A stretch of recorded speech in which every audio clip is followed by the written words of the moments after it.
อาจารย์ครับสบายดีอาจารย์กูมีเรื่องสีชวนว่าช่วงนี้กูโดนห้องมาถามเงินแล้วกูก็คงว่าจะให้ใครช่วยนอกจากมึงคนเดียวมึงช่วยกูได้ป่ะได้กูมีวิธีอยู่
เอาแตะแตะแตะแตะ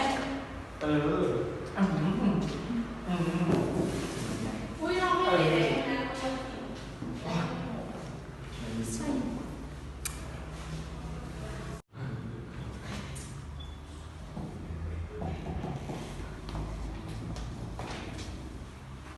มาราธอนของมันได้ไงจ้ะไง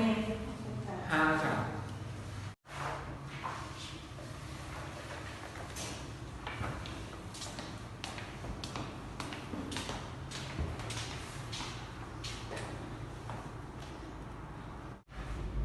แล้วจ่ายเราหมดได้ยัง